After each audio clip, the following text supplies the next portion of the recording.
an la ilaha illallah wahdahu la syarika lah wa asyhadu anna sayyidana Muhammadan abduhu wa rasuluh la nabiyya ba'da. Yang kita muliakan pertama sekali kepada guru kita bersama, ayahanda kita bersama, yaitu pimpinan Dayah Bagus Salam Al-Aziziyah, yaitu Ayah Sub.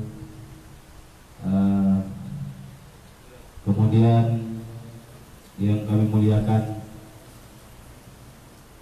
guru kita bersama, seorang ulama, Syekh Ammar Arafati Az-Zailani Al-Hasani. Beliau adalah salah satu dari zuriat Syekh Abdul Qadir Al-Jailani. Beliau ulama yang qari. Selamat datang.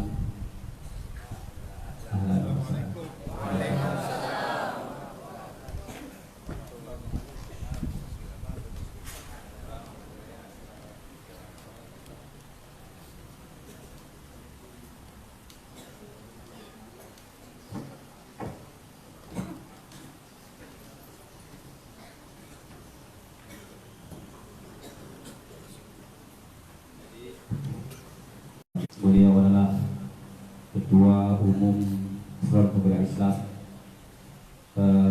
Beliau pada hari yang berbahagia ini selaku penerjemah daripada yang disampaikan oleh Syekh dari Palestin. Alhamdulillah,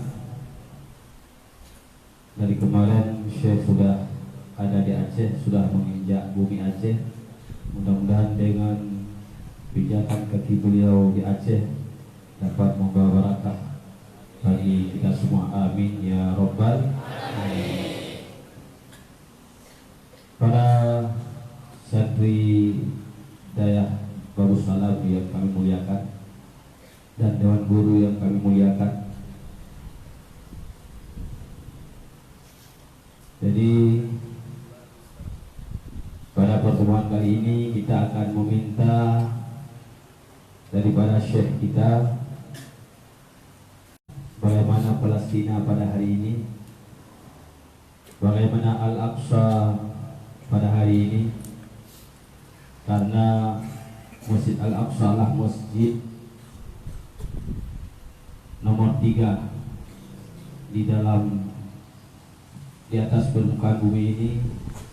Yang pertama Masjid Haram, yang kedua Masjid Nabawi, yang ketiga Masjid Aqsa.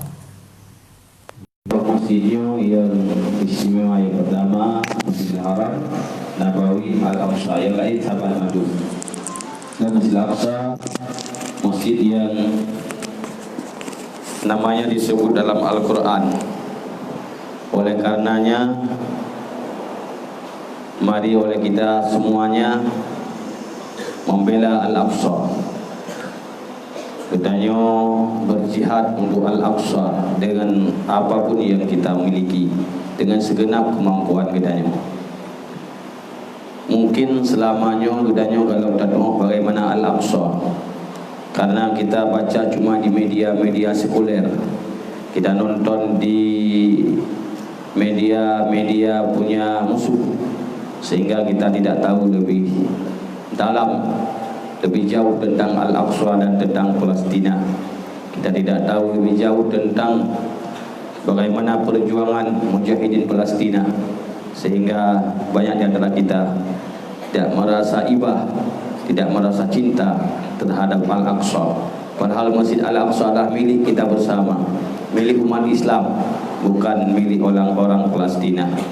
Bagaimana nanti dikala diminta pertanggungjawaban oleh Allah Subhanahu wa taala, dikala rumah Allah diruntuh oleh musuh-musuh Allah, dikala rumah Allah dihancurkan oleh musuh-musuh Allah, kita diam, kita menonton, kita tidak ikut berjuang untuk membela Al-Aqsa.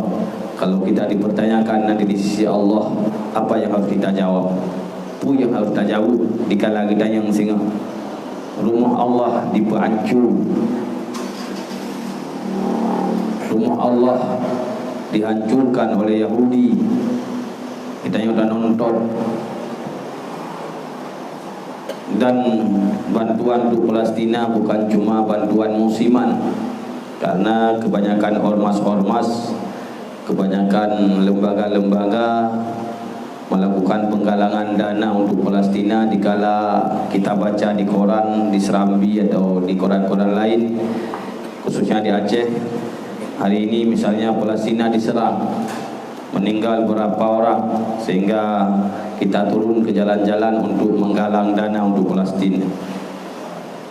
Itu bantuan musiman, bagus, tapi alangkah lebih bagus bantuan untuk Palestina, bantuan secara kontinu, bantuan secara terus menerus untuk menyelamatkan Al-Aqsa, karena mereka tidak pernah berhenti menyerang Islam. Allah telah menjanjikan dalam Al-Quran, walan tardha ankal yahud walan nasara hatta tattabi'a millatahu. Yahudi dan Nasrani tidak akan pernah senang melihat umat Islam, sehingga kita umat Islam menjadi pengikut mereka. Mereka selalu menyerang dan mereka ingin merampas Al-Aqsa. Mereka ingin menjadikan Al-Aqsa, mungkin ada kota Quds sebagai kota suci bagi mereka. Bahkan pada hari ini kota Quds telah disahkan menjadi ibu kota Israel, padahal mereka Israel tidak punya negeri, apalagi punya ibu kota. Tetapi pada hari ini kota suci umat Islam sudah dirampas oleh mereka. Apa yang harus kita lakukan? Walaupun adik-adik kami sekalian, adik-adikku sekalian masih dalam belajar, masih status santri, mantau bubut, drone mandung, urung diterima doa oleh Allah, karena mungkin drone lebih baik di sisi Allah daripada kamu, ya Tuhan. Kamu kali udah usaha kadang drone urung diterima doa oleh sembahyang asar, atau di sembahyang maghrib, atau di kala udah malam tahajud, doa untuk kemerdekaan Palestina, doa ba Allah untuk kemenangan mujahidin Palestina. Hana mampu tak bantu dengan harta, bantulah dengan doa. Ad-doa usilahul mu'minin. Doa adalah senjata bagi orang-orang mukmin. Doa kita bantu menjadi senjata. Apalagi kita doa berjamaah, doa beramai. Jangan pernah kita tinggalkan doa Allah mansuril mujahidin fi Palestin. Menansyid dikala kunut kita, wahai yang jadi imam, dikala dia salat, dikala salat subuh, bagusnya setiap salat kita baca kunut nazilah agar Allah hancurkan Yahudi Israel. Allah hancurkan musuh-musuh Allah yang sedang menghancurkan rumah Allah. Allah kirimkan tentara-tentara Allah agar Allah hancurkan Yahudi Israel, seperti Allah hancurkan Abraha, seperti Allah hancurkan Fir'aun, seperti Allah hancurkan segala musuh-musuhnya. Ini yang perlu kita bacakan, wahai para santriwan, para pelajar semuanya, adik-adik kami semuanya, kemudian guru-guru kami. Setiap selesai salat kita doakan untuk Palestina. Kemudian setiap malam dikala kita bangun, dikala sepertiga malam, di saat-saat mustajabah, jangan pernah kita lupakan doa kita untuk Al-Aqsa, doa kita untuk mujahidin Palestina. Mungkin itu yang mampu kita bantu. Kalau yang mampu harta, kita bantu dengan harta. Hana kadang urung syiron yang kaya, yang mampu terus nebisi sampaikan ba urung syiron agar bantulah Palestina, sumbang untuk Palestina, apapun yang kita mampu untuk keselamatan Al-Aqsa. Nyukuh Darul Quran selaku pengantar, nanti akan disampaikan lebih panjang oleh guru kita, oleh Syekh, akan diterjemahkan oleh Kiai Sobri bagaimana Palestina sekarang. Kemudian begitu pula kita harapkan tausiah yang bermanfaat, karena beliau juga guru tarikat di Palestina. Beliau juga seorang ulama yang keturunan daripada Syekh Abdul Qadir Al-Jailani. Alhamdulillah telah sampai di negeri kita. Mudah-mudahan berkah dari Syekh Abdul Qadir Jailani akan mengalir kepada kita semuanya. Dengan berkat Syekh Abdul Qadir Jailani, Allah terangkan hati kita semuanya. Amin ya rabbal alamin. Sekian dari ayah Hile. Ayah Hile baju kan sambut tabi'u ya. Per minit. Okay. Jadi kita minta dari ayah sedikit sambutan sebelum kita persilakan Syekh. Assalamualaikum warahmatullahi wabarakatuh.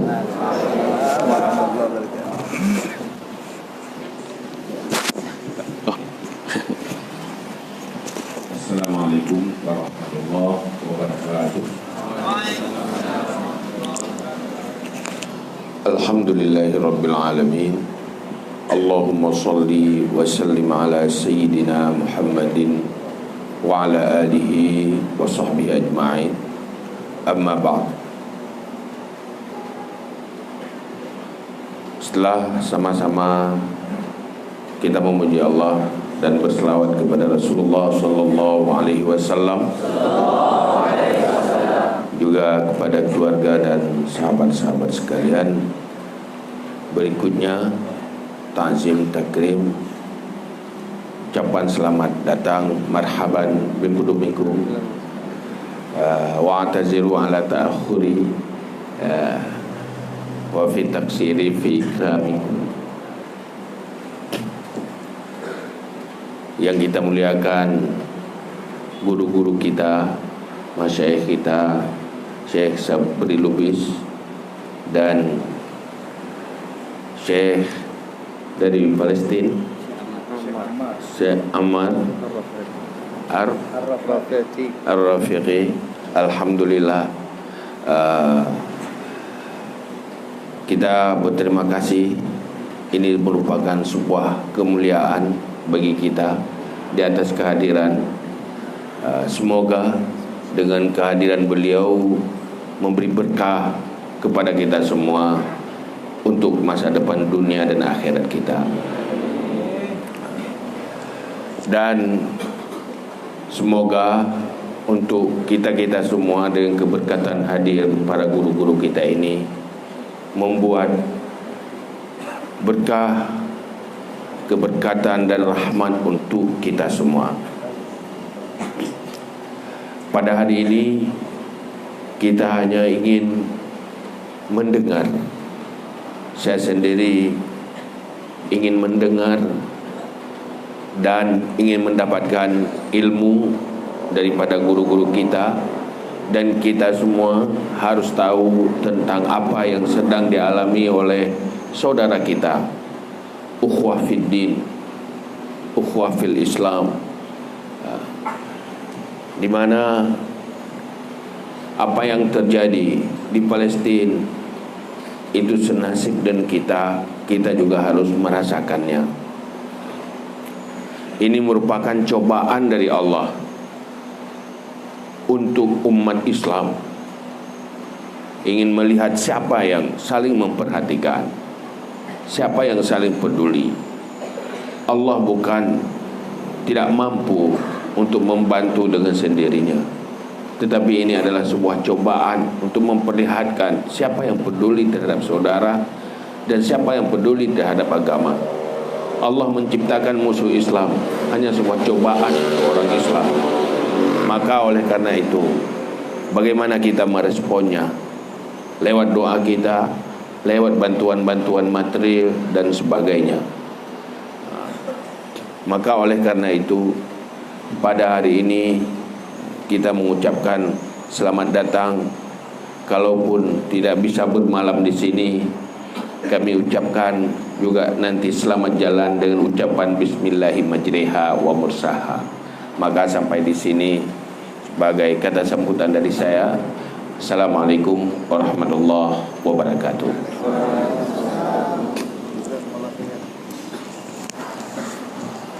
Alhamdulillah, terima kasih kita ucapkan kepada saya adalah menyampaikan sambutannya setelah menerima kami datang dari yang ada dari Jakarta, dia tahu dari Haji Ahmad Surulis dan dari Palestina. Sekarang untuk mempersingkat waktu, langsung kita persilakan kepada Syekh Ammar Al-Rafiqi Al-Jailani Al-Hasani untuk menyampaikan tausiah atau menyampaikan bagaimana hal ikhwan Palestina yang sedang dihadapi oleh pemerintah Palestina. Tafadhal dan akan dipandu oleh Syekh Haji Ahmad Surulis. Assalamualaikum warahmatullahi wabarakatuh. Waalaikumsalam. في بداية هذا اللقاء بعد الحمد والثناء على الله عز وجل بما هو أهله، ثم الصلاة والسلام على سيدنا وحبيبنا محمد صلى الله عليه وسلم. اللهم صل عليه وآله وصحبه. أود أن أعبر عن شكري وامتناني لفضيلة الأستاذ يوسف رئيس المعهد، وللأساتذة الكرام، وللطلاب الذين هم إن شاء الله مستقبل ذاكر بالعلم والعمل. Amin. Yang pertama, beliau menyampaikan assalamualaikum untuk kita semua. Yang kedua, beliau mengucapkan memuji Allah Subhanahu wa taala dan Rasulullah sallallahu alaihi wasallam, bersolawat kepada Nabi Muhammad sallallahu alaihi wasallam.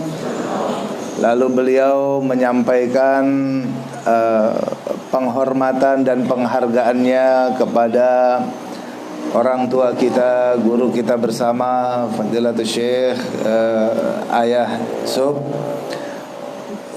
pengasuh Dayah Babus Salam Al-Aziziyah, dan juga kepada segenap masyayikh, guru-guru asatidzah di sini dan seluruh santri-santri. Beliau mendoakan antum masa depan Islam, semoga nanti antum masa depannya penuh dengan kejayaan, penuh dengan ilmu dan amal-amal yang baik.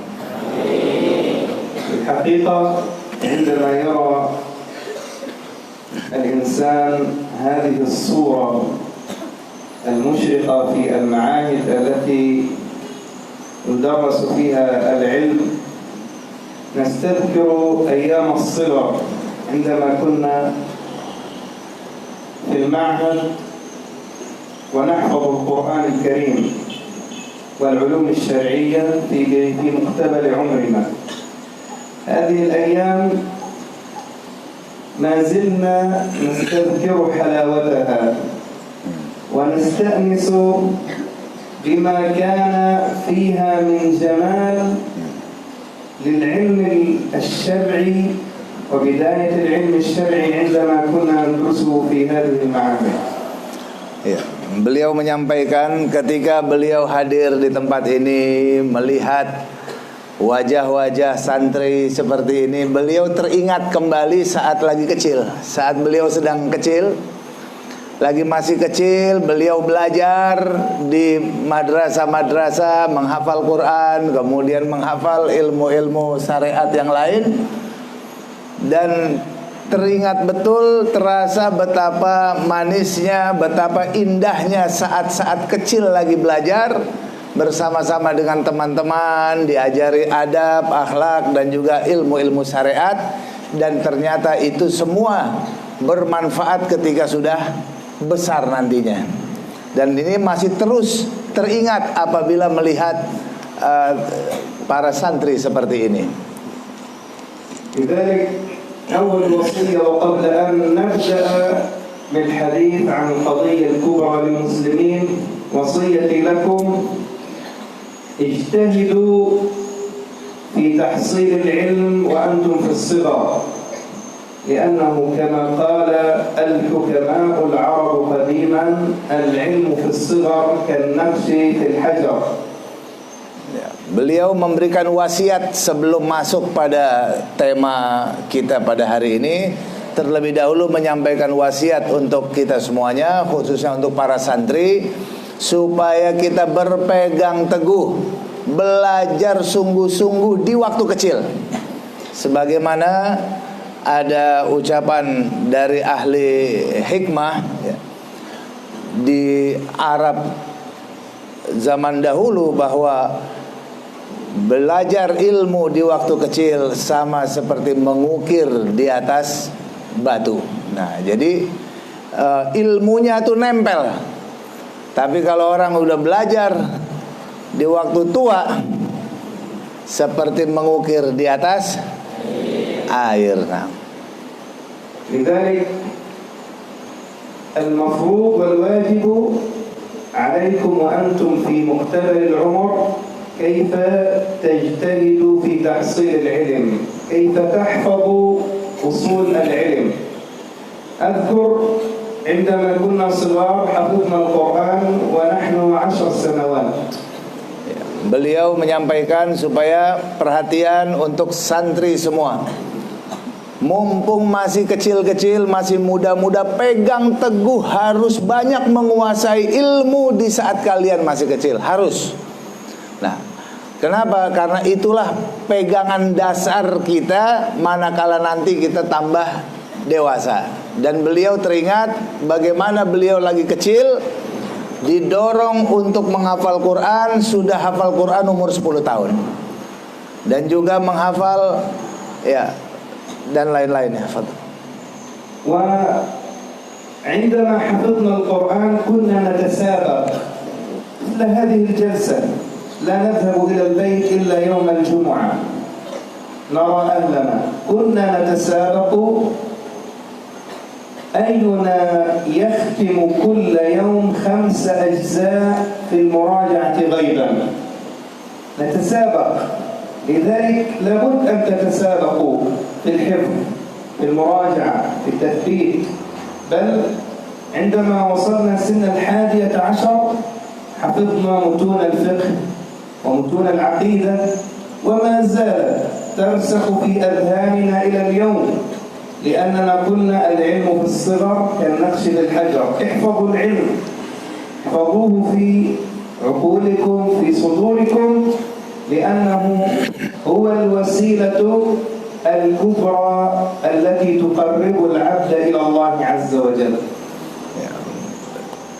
Wasiat beliau tadi ini bagaimana menerangkan beliau ketika umur 10 tahun sudah menghafal Quran. Lalu setiap harinya, ya beliau ini setiap hari Jumat boleh pulang ke rumah untuk melihat keluarganya. Tapi setiap hari beliau ini harus murojaah, berlomba-lomba dengan teman-teman yang lain. Setiap hari harus murojaah bil ghaib 5 juz tiap hari. Nah, jadi setiap hari 5 juz, 5 juz, 5 juz, 5 juz. Ya hari ke Jumat, hari ke-7 itu pulang ke rumah, masuk lagi terus sehari 5 juz, 5 juz, ya 1 minggu sudah khatam. Nah begitu terus menerus masa kecilnya. Umur 11 tahun udah menghafal kitab-kitab mutun, matan-matan fikih, matan-matan akidah, kitab-kitab matan-matan yang lainnya yang biasa dipakai oleh kalangan ahlus sunnah wal jamaah. Ternyata di saat belajar saat kecil itulah yang dia rasakan manfaatnya sampai sekarang. Beliau sekarang ini mengajar dan memiliki banyak faedah ternyata di saat, justru di saat kecil yang hafalannya dia pakai, itulah yang sekarang ini menjadi sumber ilmunya ke sana dan ke sini. Alhamdulillah. Wasmahuna Syekh an nastadhkira ba'd الحوادث التي كانت تمر بنا ونحن صغار. هذه المجالس نستذكر فيها. أذكر أن إسرائيل أغلقت المعهد 60 يوم.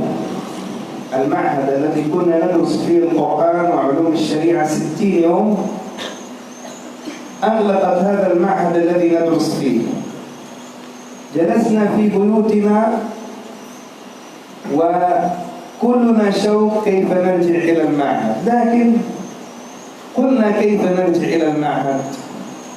أذكر أنني حفظت في 60 يوم هذه 9 أجزاء وأنا في البيت، لأننا مشايخنا أساتذتنا كانوا دائما يرغبوننا في تحصيل العلم، فهو الذي ينفع. والدرس هنا والعبرة أننا حفظنا في البيوت لأن طالب العلم دائما تمر عليه الصعاب. أذكر موقف آخر، يوم كان معي الكتب، كتاب غاية التقريب وأنوار المسالك في الفقه والعقيدة الطحاوية حتى أحفظها. وجدت الجيش الإسرائيلي يغلق الشارع، رجعت إلى المعهد وضعت الكتب خوف أن تذهب الكتب، لكن في الليل إسرائيل تأتي إلى المعهد ونحن في بيوتنا تدخل وتسرق كل الكتب، وكأننا سرق شيء، كأن يد سرقت منا، لأننا كنا نحب العلم. المقصد كيف تتعلم العلم بمحبة، وكيف تجاهد وتجتهد في تحصيل العلم. Ya, beliau cukup panjang ini. Semoga masih ada yang ingat. Mungkin Ba'du Mansa. Lihat, kita coba ya. Ini beliau ingin bercerita kisah hidupnya saat lagi kecil.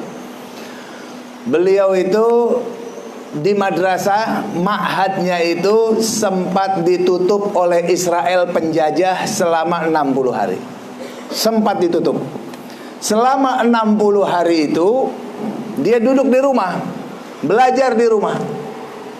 Tapi luar biasa, selama 60 hari beliau di rumah, itu beliau bisa menghafal 9 juz Al-Quran. Kenapa beliau bisa menghafal sampai 9 juz dalam 2 bulan? Begitulah guru-gurunya selalu mendorong agar orang-orang ini mencintai ilmu. Mencintai ilmu. Sehingga apa? Ketika dia tidak bisa masuk sekolah, itu haus akan belajar, sehingga menghafal terus walaupun di rumah tetap menghafal. Suatu saat beliau pergi ke sekolah. Di sekolah tempat dia menghafal kitab-kitab matan-matan fikih, matan tauhid, akidah. Dan beliau ini sempat mengambil buku dari madrasah untuk dibawa ke rumah untuk belajar, untuk dihafal, pinjam dari sekolahan, dari ma'hadnya. Ternyata apa? Begitu di jalan sudah banyak tentara Israel di depan. Dia buru-buru lari nyelamatin bukunya, taruh kitab-kitabnya lagi di sekolah, dan dia lari pulang ke rumah. Ternyata apa? Malam harinya tentara-tentara Israel itu datang ke sekolahannya, mengambil seluruh kitab-kitab yang ada di situ. Begitu kitab-kitab diambil, dirampas sama penjajah Israel, begitu anak-anak siswa berangkat ke sekolah, itu seperti kehilangan. Ada yang hilang. Seakan-akan mereka tuh habis dirampas, habis dicuri orang. Ada sesuatu yang dicuri. Kitab-kitab itu. Begitulah guru-guru itu menanamkan kecintaan kepada kitab, kecintaan kepada belajar, sehingga apa? Sehingga betul-betul dia merasa sedih apabila buku-buku itu tidak ada di sisinya. Nah, begini kira-kira yang beliau sampaikan tadi. Jadi paling penting untuk wasiat beliau adalah semangatlah dalam belajar mumpung masih muda, mumpung masih kecil-kecil. Siap belajar? Siap belajar? Takbir! لذلك ابدأ يا شيخ. نعم. كيف هذا أبو حامد الغزالي في لذلك الوصية كيف أنتم تجتهدوا في تحصيل العلم الشرعي، لأن الأمة بحاجة إلى العلماء، بحاجة إلى الفقهاء، بحاجة إلى من يعلم الناس دين الله سبحانه وتعالى. لذلك أنا نريد منكم الاستعداد الكامل كيف تجتهدوا في تحصيل العلم الشرعي. مستعدين لذلك؟ Ya, jadi beliau menyampaikan ya, supaya betul-betul kita bersungguh-sungguh dalam belajar di waktu kecil ini. Yang dipelajari adalah ilmu syariat, ilmu agama. Kenapa? Karena saat sekarang ini orang-orang manusia ini perlu ulama yang mengerti syariat, mengerti hakikat syariat. Itu yang dibutuhkan oleh umat saat sekarang ini. Nah, antum adalah harapan umat masa depan. Dan juga beliau ingin menyampaikan, ya, ingin menyatakan sekarang ini pengen lihat kesungguh-sungguhan kalian. Apakah kalian betul-betul siap untuk sungguh-sungguh belajar ilmu agama? Sungguh-sungguh siap untuk belajar agama? Musta'idin. Nasallallahu an yaj'alahu min al-ulama al-'amilin. Amin. Beliau mendoakan antum semoga menjadi ulama yang mengamalkan ilmunya. المسجد الأقصى وحديثنا عنه هذا المسجد يقع في أرض فلسطين وأرض فلسطين هي أرض الأنبياء كثير من الأنبياء والمرسلين حتى الآن يدفن في أرض فلسطين حتى سيدنا يوسف عليه السلام عندما اقتتل المصريون أين يدفنوه؟ كل قبيلة تقول نحن نريد البركة منه ونحن نريد هذه البركة منه. جعلوا له قبر في النيل، لكن بعد ذلك سيدنا موسى عليه السلام يخرج قبره ويدفن بأمر من الله إلى مدافن الأنبياء في أرض فلسطين. Saudara sekalian, pernah dengar Masjidil Aqsa? Masjidil Aqsa terdapat di negara Palestina, di wilayah Palestina. Apa itu negara Palestina? Negara Palestina itu negara para anbiya. Sejak dulu kala itu negeri para anbiya. Seluruh nabi dan rasul harus datang ke kota itu. Tak terkecualinya Nabi Muhammad sallallahu alaihi wasallam. Saking banyaknya para nabi di situ, banyak juga yang lahir di situ dan juga dikubur di situ. Seperti misalnya Nabi Yusuf alaihissalam dalam sejarahnya, orang-orang Mesir ini ingin mengambil berkah daripada jenazahnya, mayatnya Nabi Yusuf. Diambillah jenazah Nabi Yusuf lalu dimakamkan di pinggir Nil, pinggir sungai. Di Mesir ada sungai Nil, sungai terpanjang di dunia. Dikubur di situ. Tapi apa? Mana Nabi Musa? Begitu datang Nabi Musa mengambil lagi jenazahnya, dibawa ke Palestina lagi dan dikuburkan di pemakaman para nabi di Palestina. Dibawa lagi ke sana. Jadi sampai seperti itu. Artinya itu negeri betul-betul negeri para nabi. Ada nabi meninggal di mana dibawa lagi sama Nabi Musa, ya, untuk dikuburkan di negeri Palestina. Nah, هذه الأرض هي قبلة المسلمين الأولى في المسجد الأقصى. في المسجد الأقصى صلى النبي صلى الله عليه وسلم إماما بالأنبياء. المسجد الأقصى ثاني مسجد وضع في الأرض. المسجد الأقصى كانت رحلة المعراج من الأرض إلى السماوات العلى بالنبي محمد صلى الله عليه وسلم. طيب. Masjidil Aqsa adalah masjid di mana dia menjadi kiblat pertama umat Nabi Muhammad sallallahu alaihi wasallam. Umat Islam pertama sholat kiblatnya ke sana, ke Masjidil Aqsa, sebelum dipindahkan ke Mekah. Masjidil Aqsa itu tempat di mana mi'rajnya Nabi Muhammad sallallahu alaihi wasallam dari bumi ke langit. Dari dunia nih, itu dari Masjidil Aqsa naik ke langit. Sehingga satu-satunya tempat menuju langit adalah Masjidil Aqsa. Makanya para ulama menyatakan, ini tambahan dari saya, para ulama menyatakan Masjidil Aqsa itu bawabatus sama, pintu langit ada di atasnya, gitu ya. Kemudian Masjidil Aqsa ini tempat di mana saat Isra dan Mi'raj seluruh nabi dan rasul dikumpulkan oleh Allah Subhanahu wa taala dan salat menjadi makmum dengan imamnya Nabi kita Sayyiduna Muhammad sallallahu alaihi wasallam. Imamnya Nabi Muhammad. Seluruh nabi dan rasul berkumpul salat jadi makmum di Masjid Al-Aqsa, satu-satunya masjid yang mengumpulkan seluruh nabi yang ada di muka bumi. Di Masjid Al-Aqsa Allah Subhanahu wa ta'ala ja'ala fihi al-barakata wa hawlahu.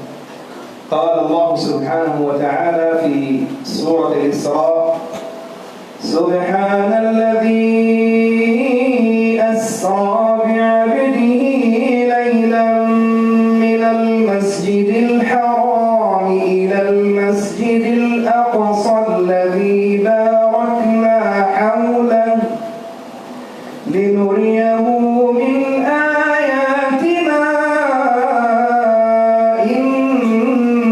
هو السميع البصير. الله سبحانه وتعالى بدأ وافتتح هذه السورة بالتسبيح والتنزيه له سبحانه بأنه هو القادر على أن يسري بالنبي صلى الله عليه وسلم في لحظات من مكة إلى المسجد الأقصى. وربط الله بين المسجد الحرام وبين المسجد الأقصى من المسجد الحرام إلى المسجد الأقصى. قال العلماء هنا الربط رباط عقيدة، أي أن المسجد الأقصى قيمته عند المسلمين وقدسيته من قدسية المسجد الحرام. Tentang Masjidil Aqsa ini Allah Subhanahu wa ta'ala berfirman dalam Al-Quran yang menerangkan tentang keberkahan sekelilingnya. Nah, kalau sekelilingnya berkah, Allah sebut secara khusus dalam ayatnya, Subhanalladzi asra bi'abdihi lailan minal masjidil harami ilal masjidil aqsa alladzi barakna haulahu. Alladzi barakna haulahu, sekelilingnya telah kami berikan keberkahan di sekelilingnya.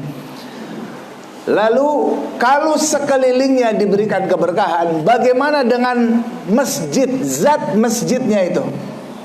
Di sini para ulama menyatakan takdisiyah masjid atau kesucian Masjidil Aqsa dikaitkan dengan Masjidil Haram sama. Artinya kesucian Masjidil Haram sama dengan kesuciannya Masjidil Aqsa.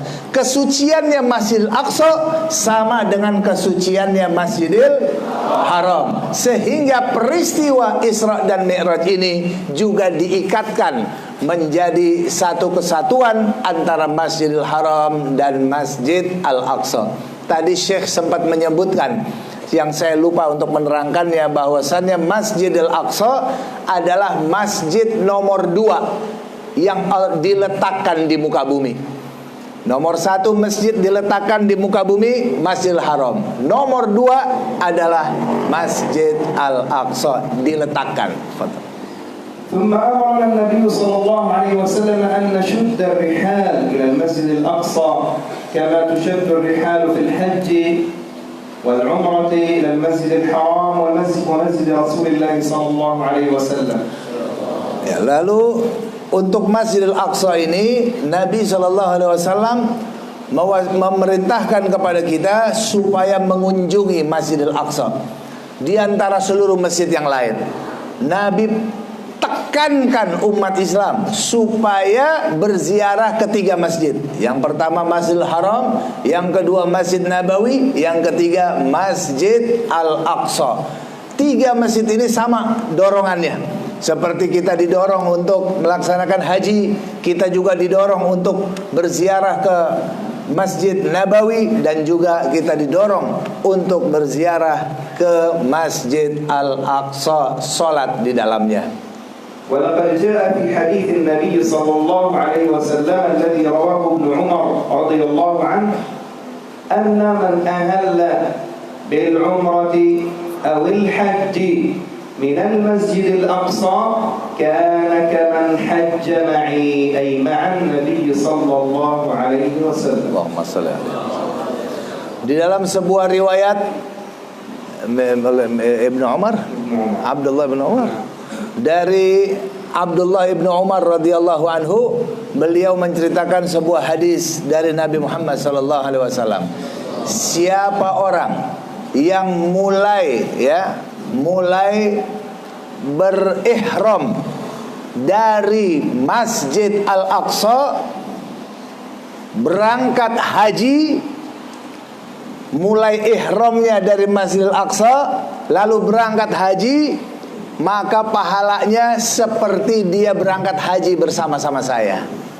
Pahalanya berangkat haji seperti berangkat haji bersama Nabi alaihi salatu wassalam. Itu kira-kira. هذه بعض الفضائل المسجد الأقصى، لكن ما الذي يحدث الآن في المسجد الأقصى؟ Inilah kira-kira keutamaan Masjidil Aqsa di umat Islam. Lalu apa sekarang yang terjadi di dalam Masjidil Aqsa ini? Al-Masjid Al-Aqsa, Israel احتلت مدينة القدس جزء منها الجزء الغربي عام 48. Masjidil Aqsa sekarang ini setelah dijajah oleh Israel, ya,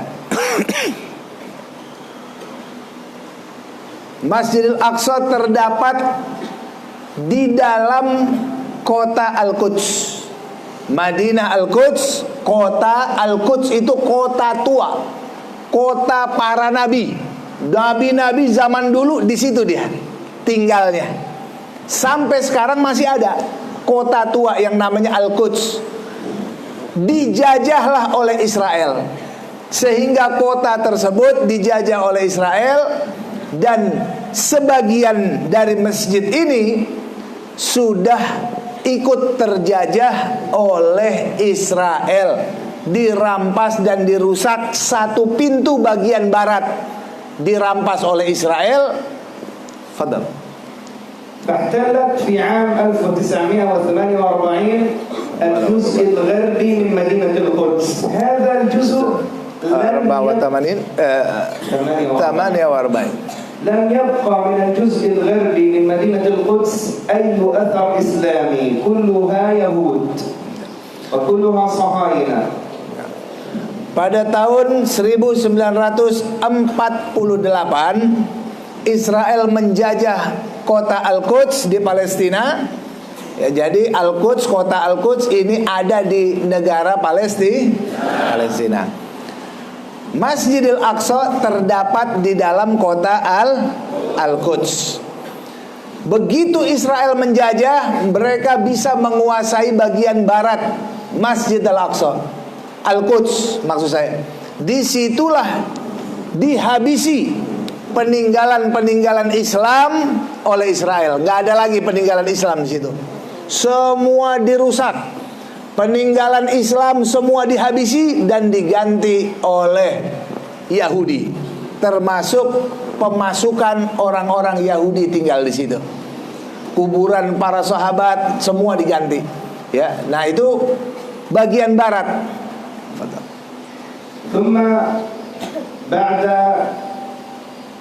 ذلك ب20 سنة عام 67 إسرائيل تحتل الجزء الشرقي. القدس الآن وممكن تسمعوا لها في الأخبار يقول القدس الشرقية والقدس الغربية، وهذا حتى يفهم كل مسلم ما المقصود من ذلك. الآن القدس الغربية أمريكا بنت فيها سفارة وجعلتها عاصمة لدولة إسرائيل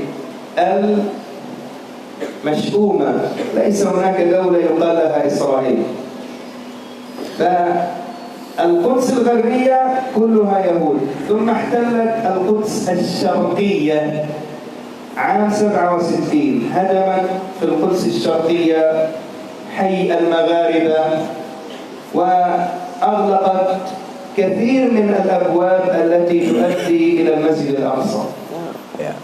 pada tahun 67 Israel menjajah lagi, menguasai, menduduki bagian timur Masjid Al-Aqsa, Al-Quds, bagian timurnya. Tadi dia udah kuasai bagian barat. Lalu sekarang bagian timurnya 20 tahun berikutnya dia kuasai, dan di situ dia banyak menutup pintu-pintu masuk menuju Masjidil Aqsa, termasuk daerahnya namanya Maghribah. Ya, itu daerah yang dikuasai di bagian timur daripada Masjid Al-Quds. Lalu Amerika Serikat sekarang ini dia membangun kedutaan Amerika di Al-Quds bagian barat. هناك في القدس الشرقية إسرائيل الآن تحاول أن تهود ما تبقى من مدينة القدس، تسرق بيوت، تهدم بيوت، تفرض الضرائب على البيوت حتى لا يستطيع أن يدفع الضريبة، تأخذ منه البيت، تهدم البيت. قبل شهر إسرائيل تهدم 109 شقق سكنية بحجة عدم دفع الضرائب والتراخيص، ويشرد أهلها من المسلمين. Di bagian timur Israel ini selalu berupaya mengusir umat Islam. Dengan cara apa? Dengan cara pendudukan, perampasan tanah. Lalu dengan cara memberikan pajak yang begitu tinggi.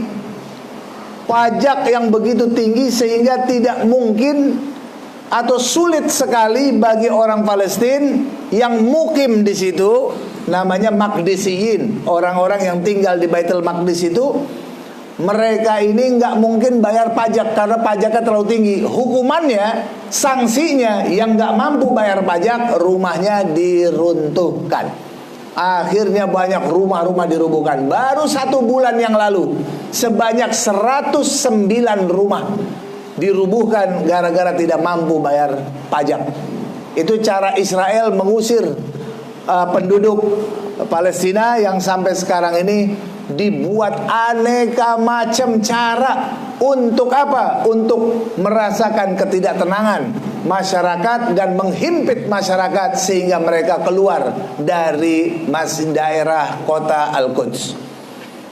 Di Al-Quds, Israel تضع أبواب وحواجز حتى كل واحد يريد أن يصلي في المسجد الأقصى يخضع للتفتيش، والذي هو دون سن 50 ما يدخل إلى الحرم القدسي. بل هناك في رحلة الإسراء النبي صلى الله عليه وسلم ربط دابة البراق. تعرف دابة البراق؟ ممكن في السيرة قرأتم عنها. هذا نسميه حائط البراق. الآن إسرائيل تسميه حائط المبكى. أذكر عندما كنت صغير أردت أن أدخل إلى هذا المكان، فأبي يأخذني يقول إذا رأوك اليهود يختطفوك ويقتلوك. حتى الطفل الصغير لا يسلم من مكر اليهود في مدينة القدس. Di kota Al-Quds itu kita lihat pintu-pintu masuk ke Masjidil Aqsa oleh Israel dipasang pintu-pintu elektronik. Jadi setiap orang mau sholat atau mau masuk ke dalam masjid harus menghadapi pemeriksaan dulu, diperiksa dulu. Kamu masuk siapa? Dilihat umurnya berapa. Di atas 50 tahun boleh masuk. Di bawah 50 tahun tidak boleh masuk. Atau anak-anak boleh masuk. Remaja udah nggak boleh masuk. Dia buat peraturan begitu. Karena dia anggap orang 50 tahun ke atas ini udah lemah. Anak-anak juga lemah. Kalau anak remaja dan pemuda masuk, itu sulit buat mereka kuasai. Sehingga selalu saja mereka ini jadi menguasai Masjidil Aqsa. Sehingga dibikin aturan seperti itu. sehingga orang-orang Islam sekarang tidak bisa untuk sholat di dalam Masjid Al-Aqsa. Kemudian apa yang terjadi? Bagaimana Israel menguasai dan mengatur Masjid Al-Aqsa ini? Salah satunya kita lihat, di Masjid Al-Aqsa ada satu tembok. Satu tembok ini tempat Rasulullah SAW mengikat tali buruk. Tali buruk diikat di situ.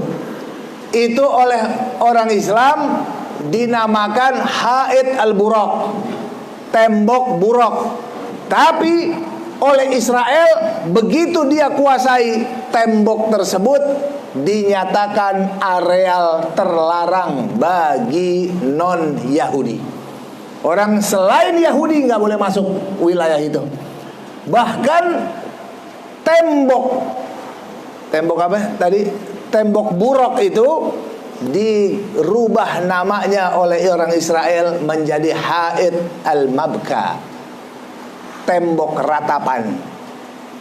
Kalau antum lihat di televisi ada orang-orang Yahudi lagi begini-begini tuh, kalau pernah lihat, itu di tembok itulah sebenarnya tembok buruk yang sekarang dijadi tembok ratapan khusus untuk orang Yahudi. Syekh dulu lagi kecil pernah lewat situ, mau masuk dan ingin melihat. Ayahnya langsung tarik, jangan mendekat ke tembok itu. Ente kalau lewat ke situ ketahuan Yahudi, langsung bisa ente dibunuh sama Yahudi. Itu areal milik mereka, itu keras. Sampai anak-anak kecil pun tidak lepas daripada kebiadaban Israel. Mereka nggak segan-segan untuk membunuh anak kecil. ما الذي يحدث أيضا في مدينة القدس؟ الطفل الصغير الذي يذهب إلى المدرسة ومعه القلم الذي يكتب به. إسرائيل عندما ينظر إليه الجنود مدجج بالسلاح، يخاف يقتله بالسلاح، ويمسك سكين ويضعها بجنب الطفل الذي يقتله ويقول كان يمسك سكين يريد أن يقتلنا، لأنهم يريدوا أن يخيفوا سكان مدينة القدس ويهربوا من مدينة القدس. Anak-anak di Palestina, di Al-Quds itu, kota Al-Quds, itu ada yang pernah pergi sekolah. Begitu lagi pergi sekolah, orang Israel gak suka melihat anak itu, lalu sama tentara Israel ditembak mati itu anak. Lalu ditaruh pisau di situ. Begitu ditaruh pisau, dia bilang apa? Inilah anak kecil nih, dia mau ke sekolah tapi dia bawa pisau untuk bunuh kita. Caranya bagaimana? Supaya masyarakat kota itu nggak betah. Akhirnya dia tinggalin tuh negeri, takut kalau nanti anak-anaknya yang lain ikut dibunuh juga. Jadi macam-macam cara untuk membuat penduduk kota Al-Quds tidak betah, karena satu-satunya benteng pertahanan yang langsung berhadapan dengan Masjid Al-Aqsa adalah penduduk kota Al-Quds. Itu bentengnya. Kalau merekanya pergi, nggak ada lagi pertahanan umat Islam. Hancurlah Masjid Al-Aqsa mereka buat, saudara sekalian. Di Masjid Al-Aqsa أيضا إسرائيل تحفر الأنفاق تحت المسجد الأقصى حتى يهدم المسجد الأقصى. في المسجد الأقصى كل يوم يقتحم المسجد، يضرب فيه القنابل الصوتية، يمزق المصاحف، يضرب النساء المسلمات نسميهم المرابطات حتى لا يدخلوا إلى المسجد الأقصى. لكن رغم أن في إسرائيل وبإصرارنا وبعزيمتنا نساؤنا والمرابطات كل يوم يدرسوا، إذا مزقوا مصحف نأتي بمصاحف أخرى، بل وبفضل الله قبل 4 أيام الآن رئيس السلطة يأمر بطباعة مصحف المسجد الأقصى بالخط الفلسطيني، وصدرت أول نسخة منه، حتى إذا مزقت إسرائيل وحرقت مصحف نحن سننشر مصاحف أخرى، لأن إسرائيل تعرف أن زوالها على يد العلماء الربانيين العاملين. فنساؤنا الآن عالمات. أبناؤنا يدرسوا العلم. أعظم من كتب كتاب في التفسير الحالي هي زوجة الشيخ عكرمة صبري مفتي القدس السابق، اسمها نائلة صبري، يطردها الاحتلال من القدس، لكنها كتبت أكبر تفسير وأشهر تفسير الآن للقرآن الكريم في 30 مجلد. كم مجلد؟ 30. نعم. وفي المسجد الأقصى كتبته. Baik. Saudara sekalian, apalagi yang dialami oleh saudara-saudara kita di Masjid Al-Aqsa, di kota Al-Quds. Di sana Israel menggali lubang-lubang di bawah masjid dengan alasan, dia membuat-buat alasan, dia bilang apa? Di bawah Masjidil Aqsa terdapat Haikal Sulaiman. Mereka menuduh di bawah Masjidil Aqsa ada Haikal Sulaiman.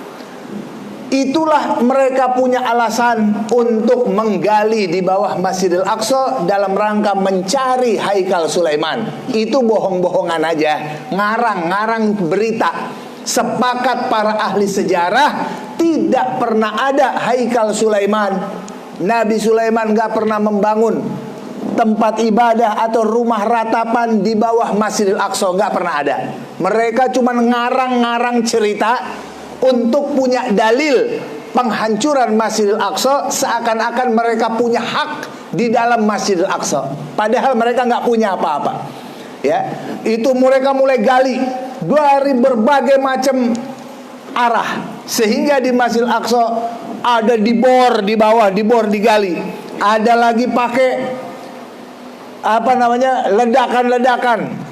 Itu semuanya merusak Masjidil Aqsa. Sampai hari ini penggalian-penggalian berarti pengerusakan dong. Ini kalau masjid, ini masjid kita kan, di bawahnya kan masjid juga namanya, masih masjid kan. Iya, kalau di bawahnya dirusak, dibolong, lubang-lubangin. Sekarang yang saya dengar sudah 60-an lubang. Ada yang kecil-kecil 2 meteran, ada yang 6 meter, ada yang lubangnya segede-gede masjid ini di bawah. Ada 60-an lubang. Tujuannya apa? Ya, tes. Oh, mati lampu. Tujuannya adalah untuk menghancurkan Masjidil Aqsa, nanti rubuh dia. Kalau di bawah digali terus, nanti suatu saat bisa rubuh. Nah, inilah kelicikan orang Yahudi. Dan umat Islam mesti kita membela masjid kita, masjid suci kita, seperti Masjidil Haram, wajib kita bela. Makanya di sana orang-orang perempuan murabitat di Al-Quds, mereka itu belajarnya di dalam Masjidil Aqsa. Mereka ngaji dalam Masjidil Aqsa, menghafal Quran dalam Masjidil Aqsa. Kemudian apa? Muncul para hafizat, orang-orang yang hafal Quran dan punya keilmuan, nulis kitab tafsir. Tapi perempuan-perempuan di sana juga tidak lepas daripada dianiaya oleh tentara-tentara Israel. Tiap hari mereka ribut dan tiap hari dipukuli oleh tentara-tentara Israel. Begitulah cara orang-orang Israel membuat masyarakat jadi tidak betah, tidak sanggup hidup di kota tersebut. Akhirnya mereka memilih untuk pergi. ما هو واجبنا تجاه المسجد الأقصى وكيف نستعيد ونحرر المسجد الأقصى؟ Apa kewajiban kita terhadap Masjidil Aqsa dan apa langkah-langkah kita untuk membebaskan Masjidil Aqsa? الواجب على الأمة أن تعرف أن القدس أمانة في عنق كل مسلم ومسلمة، لابد أن يسعى إلى تحريرها والذود عنها والدفاع أيضا عن أرض فلسطين، وكذلك الدفاع عن كل أرض للمسلمين. Yang pertama, setiap umat Islam wajib meyakini bahwa mereka Masjid Al-Aqsa dan kota Al-Quds itu adalah milik umat Islam, amanah. Itu wakaf untuk umat Islam seluruh dunia. Bukan hanya milik orang Palestina saja, tapi milik seluruh umat Islam di dunia, termasuk milik orang Aceh. Masjid Al-Aqsa, Al-Quds, Palestina, itu negeri kita. Bukan hanya milik orang Palestina saja, maka kita wajib, apalagi Masjid Al-Aqsa, masjid yang suci, sama dengan Masjidil Haram. Kalau Masjidil Haram dirusak orang, kira-kira kita marah atau tidak? Kalau Masjidil Haram di Mekah mau dihancurkan orang, kita wajib bela atau tidak? Lah sama juga itu dengan Masjidil Aqsa. Kita wajib bela apabila Masjidil Aqsa sedang dirusak oleh orang. Nah sekarang sedang terjadi. Maka wajib bagi umat Islam untuk membelanya, berjuang bersama-sama untuk mempertahankan jangan sampai negeri tanah tersebut jatuh ke tangan orang kafir, dan wajib untuk kita berjuang bersama-sama mempertahankan masjid tersebut dan mengusir penjajahnya. Betul apa tidak? Betul. Siap atau tidak? Siap. Siap jihad? Siap. Takbir. Kamil. Ana bada tiane. Harara syuaya. لذلك وكما قال فضيلة الشيخ القدس هي وأرض فلسطين كلها أرض وقف إسلامي ليست لنا. نحن خط الدفاع الأخير عن أرض فلسطين. أبناؤنا إخواننا آباؤنا منهم من يستشهد ومنهم من يصاب ومنهم من تأسره إسرائيل وتعتقله. هذا هو حالنا وقدرنا ونحن نرضى بقضاء الله وقدره. لكن الواجب على المسلم أن يدافع عن هذه الأرض. لماذا؟ خصوصا في هذا الوقت أصعب أوقات قضية فلسطين والمسجد الأقصى هو الوقت الحالي. وكأن أنا أشرح شوية. Jadi apa yang tadi telah saya sampaikan, bahwasannya kita harus dulu meyakini. Kata Syekh, yakin dulu itu negeri bukan milik orang Palestina. Bukan milik orang Palestina saja, tapi milik umat Islam seluruh dunia. Maka kita wajib membelanya. Kita wajib berjuang, berjihad bersama-sama. Tapi mereka orang Palestina, mereka itu orang yang terdepan, tinggal di sana. Itu takdir Allah Ta'ala.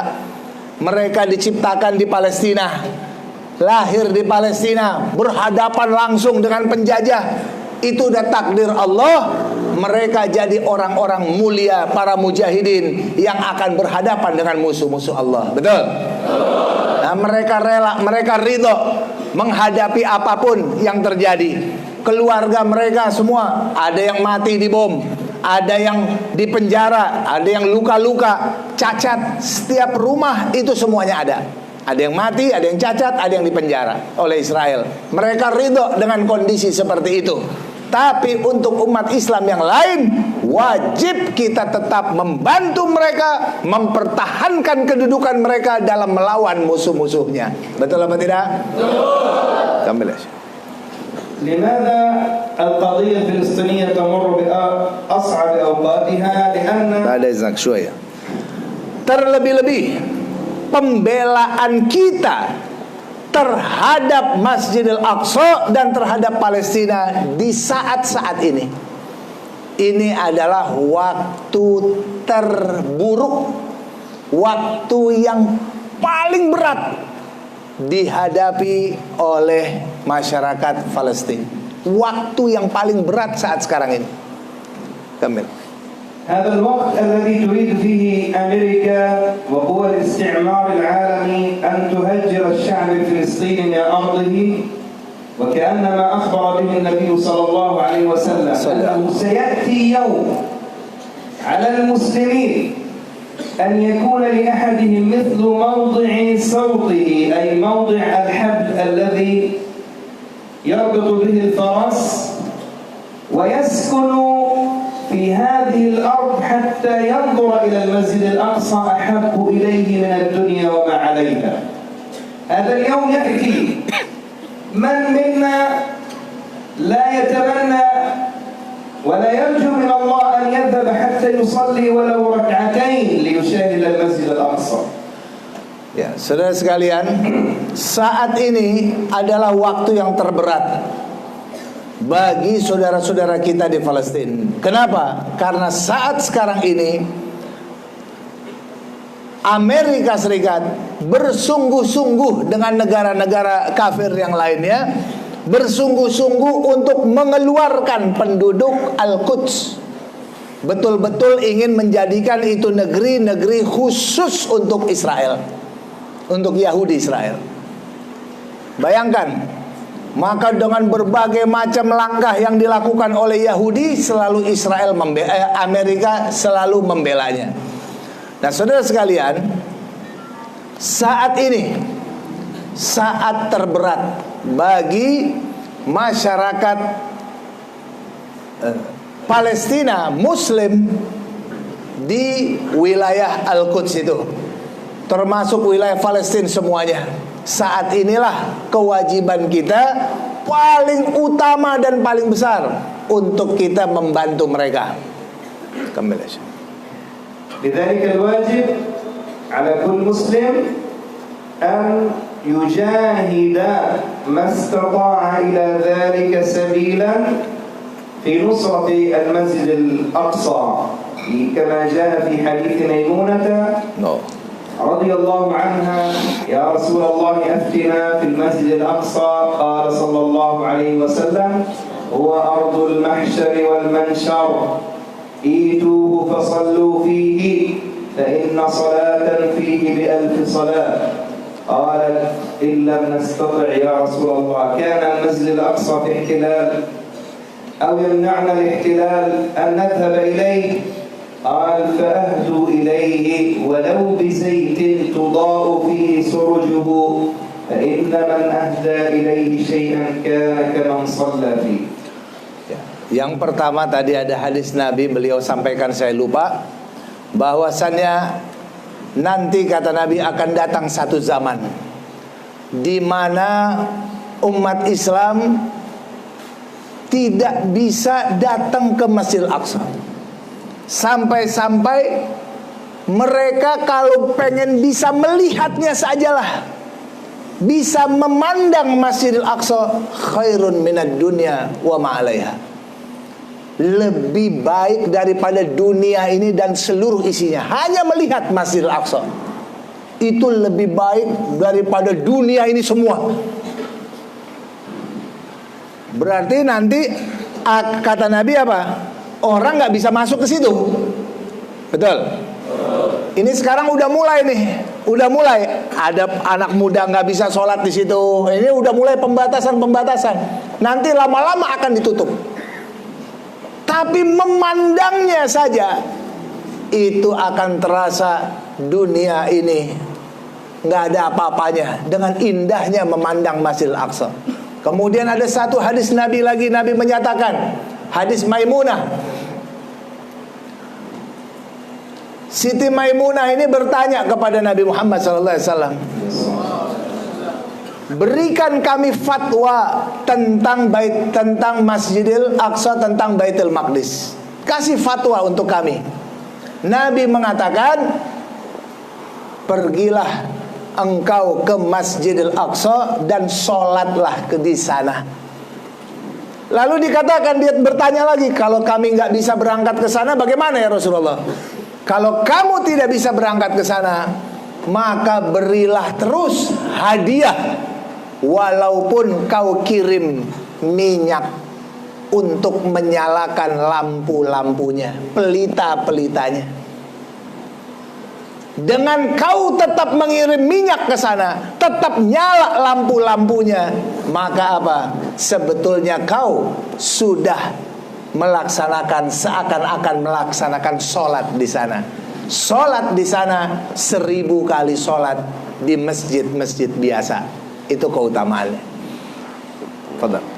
كيف نحرر هذا المسجد وما هي الطرق لتحرير المسجد الأقصى؟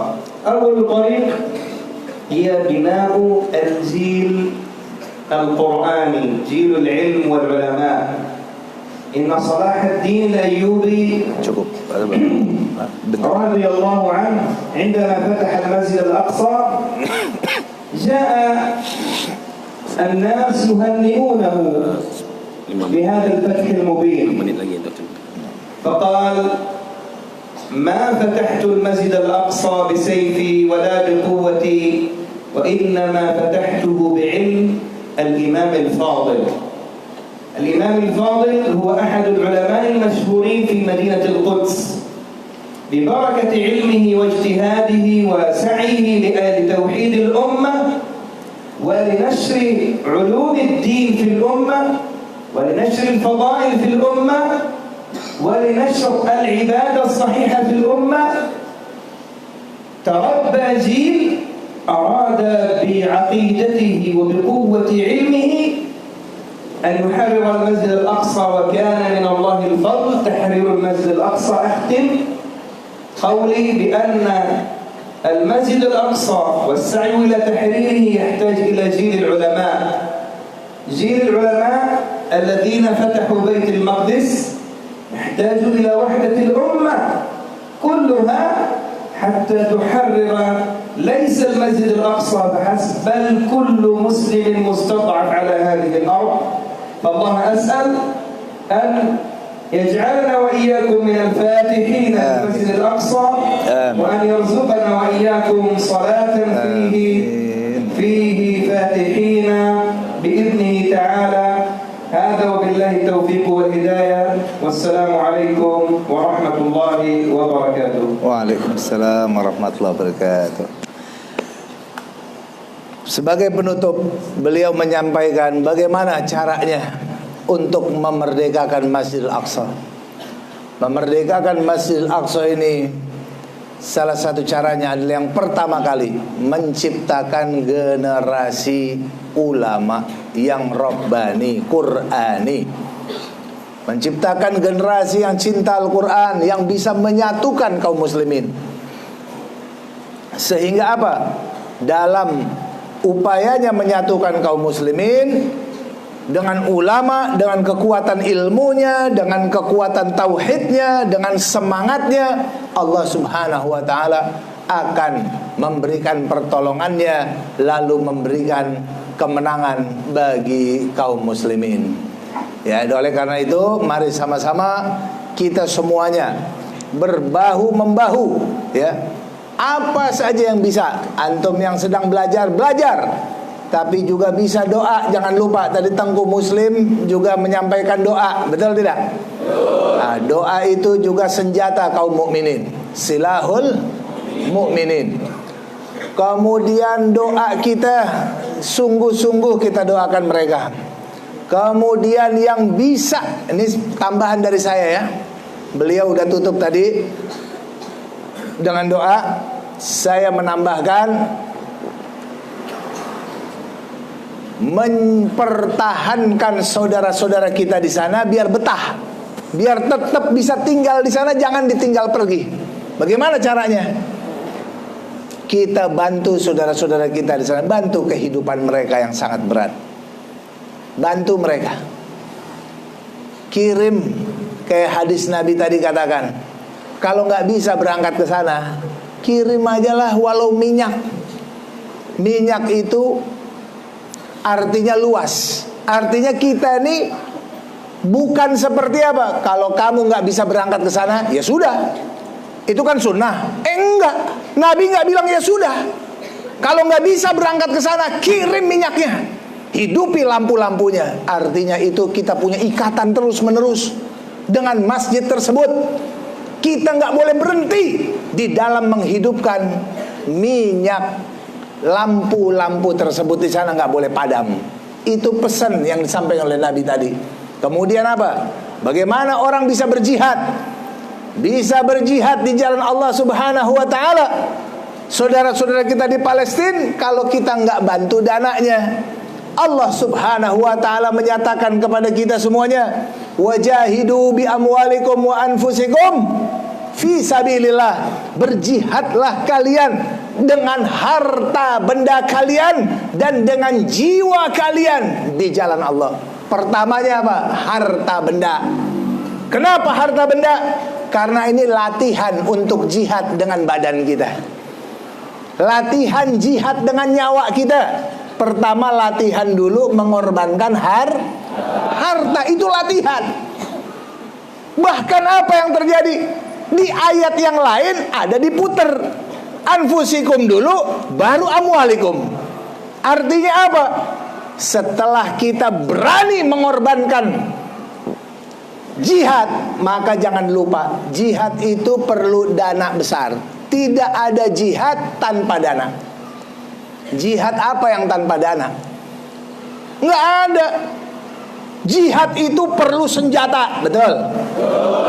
Nabi Muhammad dulu perlu pedang, perlu tameng, perlu baju besi, perlu kuda, perlu panah, perlu apa saja, makanan para mujahidin, betul tidak?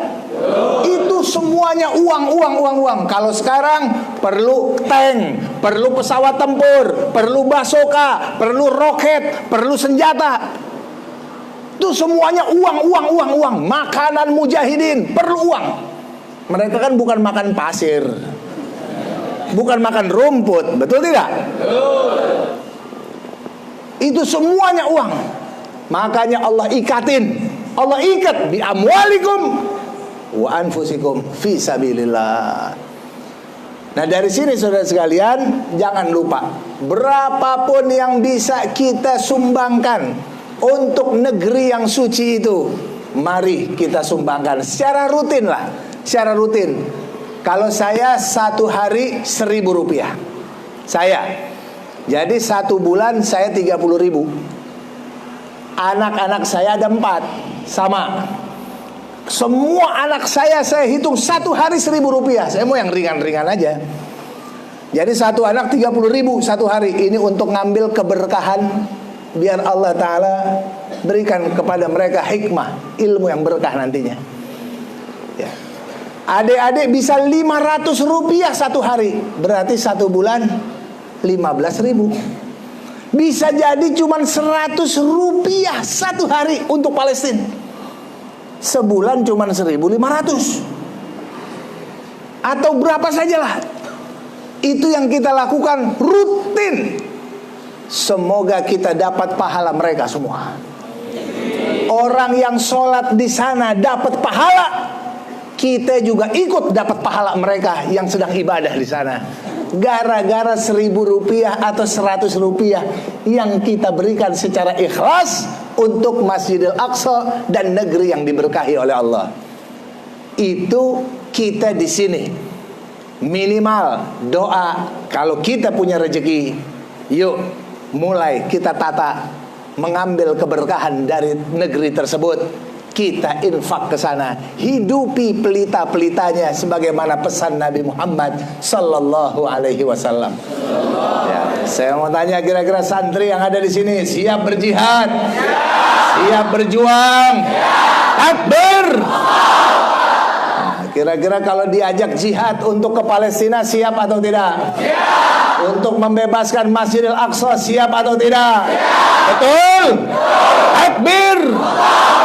Masya Allah, ini ayah sub luar biasa. Santri-santrinya sub musta'idin lil qital jihadil yahud hunak. Nah, ya, insya Allah semangat harus ada. Tapi antum semua yang ada di sini belajar paling utama. Yang kedua, doakan saudara-saudara kalian di sana. Yang ketiga, bantulah menyalakan minyak-minyak lampu-lampu yang ada di sana. Di Palestina sekarang ini, di Gaza, rumahnya Syekh ini 1 hari hanya dikasih lampu 4 jam. 1 hari. Di situ mereka masak, di situ mereka nyuci, hanya 4 jam. Selebihnya gelap. Nggak dikasih sama Israel. terus nggak bisa keluar, dikurung. Luar biasa, penderitaan parah, luar biasa, makanan susah, obat-obatan susah, dan lain-lain. Hanya Allah lah Tuhan mereka, dan hanya Allah lah iman yang kuat yang menjadikan mereka tetap bisa betah di lingkungan seperti itu. Kita doakan semoga Allah berkahi mereka, Allah berikan kemenangan untuk mereka. Amin ya rabbal alamin. Kiranya itu yang bisa saya sampaikan. Terima kasih kepada Tengku Muslim At-Tahiri yang sudah memberikan kita jadwal sehingga kita bisa ketemu dengan Ayah Sub. Sampai kita ke tempat ini, saya bisa berjumpa dengan anak-anak sekalian. Semoga Allah Ta'ala berkahi antum semuanya, berikan ilmu yang manfaat berkat ayah kita. Dan semoga kita doakan ayah kita, Ayah Sub, dan seluruh keluarganya, dan seluruh guru-guru yang ada di sini, dan seluruh keluarga besar Pondok Pesantren Babus Salam Aziziyah di dalam berkahan dan perlindungan Allah Subhanahu wa Ta'ala. Saya cukup sekian, mohon maaf kurang dan lebihnya. Ufawwidu amri ilallah, innallaha basirun bil ibad. Assalamualaikum warahmatullahi wabarakatuh. Afwan, azid شوية حتى يوضح زيادة فيها خير. Dan Kiai Haji Masud Lubis yang telah menyampaikan tausiahnya dan juga telah menyampaikan panjang lebar tentang situasi Al-Aqsa yang terbaru. Mudah-mudahan terbangkit semangat kita untuk berjaya dengan Allah, semangat terbangkit semangat kita untuk membela Al-Aqsa. Seperti yang diwadu Yudhajid untuk celeng. Celeng masing-masing bilik celeng mau pengen lebih jajan Rp50 dan tambah pasal untuk Al-Aqsa. Rp10 lebih pengen lagu di pasal itu kan. Tapi banyak kali lagu ini. Pertama itu kalau mulai lele bulan 3 itu kasumbang untuk Al-Aqsa.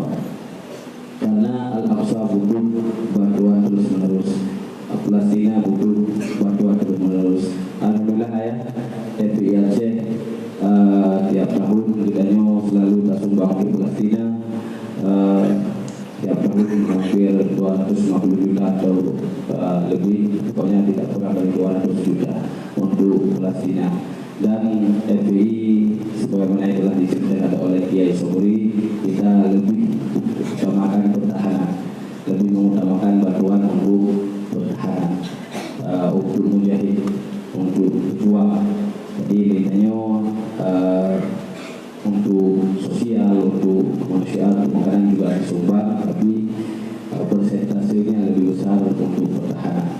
Makanya bagi guru-guru kamu, para guru-guru Majelis Ta'lim atau dari Syirul Muqtadi bisa bekerja sama dengan FPI untuk membantu lewat FPI, karena FPI berani mengambil risiko.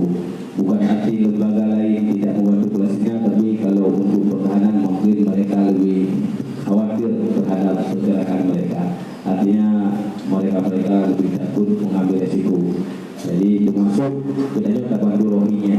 Kita bantu rohinya, dia tembus ke pelosok-pelosok perkampungan di Arakan, yaitu membantu etnis rohinya. Sedangkan lembaga lain sampai Bangladesh, kita sampai ke pelosok. Kenapa? Karena FPI alhamdulillah tidak takut mengambil resiko. Habib Rizik Imam Besar FPI, beliau sampai hari ini tidak takut mengambil resiko. Dan juga kiai kita doakan mudah-mudahan dijauhkan daripada kaki tangan penjajah, kaki tangan musuh. Karena beliau juga kemarin 2 malam yang lalu telah mendapat surat cinta dari aparat, surat dari Polda, surat cinta. Artinya beliau dipanggil dengan akan diperiksa dengan tuduhan makar, entah apa itu makar, makan jagung bakar atau apa kita tahu. Jadi pajebu. Jadi makar dituduh sekarang dikit makar. Jadi alhamdulillah FPI sampai hari ini diselamatkan oleh Allah kebutuhan, berbagai macam rintangan, dan berbagai macam pembinaan, dan tapi tidak bosan-bosannya membela kebenaran, membela kaum mustadafin, membela kaum yang terzalimi, dan termasuk membela Palestina. Dan terus menerus kita bantu Palestina tiap bulan. FPI membantu Palestina, maka ini seperti harapan Kiai, mudah-mudahan akan terus menerus, ya, akan terus menerus mengalir dari kaum muslimin, dan juga mudah-mudahan kita akan juga buat nanti safari dakwah ke Aceh. Mudah-mudahan masyarakat Aceh terbangkit semangat. Alhamdulillah orang Aceh telah terbukti menyumbang untuk kemerdekaan Indonesia, dan mudah-mudahan juga orang Aceh akan terbukti menyumbang untuk kemerdekaan Palestina. Amin. Jadi kita telah menyumbang pesawat terbang untuk memerdekakan Indonesia, untuk menyelamatkan kemerdekaan Indonesia, dan insya Allah kita akan menyumbang pesawat tempur untuk memerdekakan Palestina dan menyelamatkan kemerdekaan Palestina. Siapa atau tidak? Yang menyumbang pesawat tempur. Takbir. Tuhan, terima kasih. Kita tutup dengan membaca Al-Fatihah. Kita niatkan untuk saudara kita di Palestina dengan berkat Al-Fatihah. Allah selamatkan saudara kita di Palestina, dan juga Allah selamatkan kita semua. Allah berikan pertolongan kita semua, dan khususnya untuk imam besar kita, Allah selamatkan daripada tipu, daripada pengkhianatan musuh. Allah halimnya Al-Fatihah.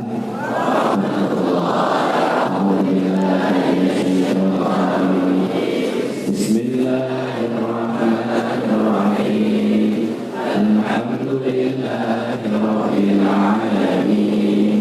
Ar-Rahmanir-Rahim. Maliki yaumiddin. Iyyaka na'budu wa iyyaka nasta'in. Ihdinas siratal mustaqim. Siratal ladzina an'amta 'alaihim ghairil maghdubi 'alaihim waladdallin. Amin. Sallallahu ala sayyidina Muhammad. Sallallahu alaihi wasallam. Sallallahu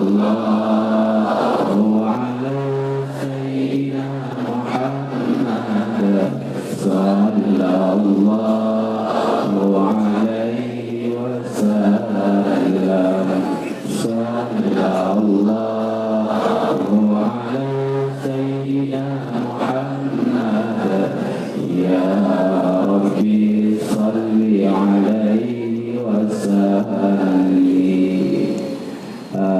Kamu waduh bahasa dimuliakan nyo mungkin karena wate singkat, nyo hanya tadi wate bersalaman, tetapi oleh Syekh telah mendoakan para santri waduh karena wate singkat kita tidak berikan waktu bersalaman ini. Kalau waktu singkat dengan hati saja bersalaman, niat dalam hati, insya Allah lebih berkah oleh waduh. Karena waktu perjalanan di Banda Aceh itu malam acara di Banda Aceh masih jauh perjalanan. Bagaimana? Sekian. Assalamualaikum warahmatullahi wabarakatuh.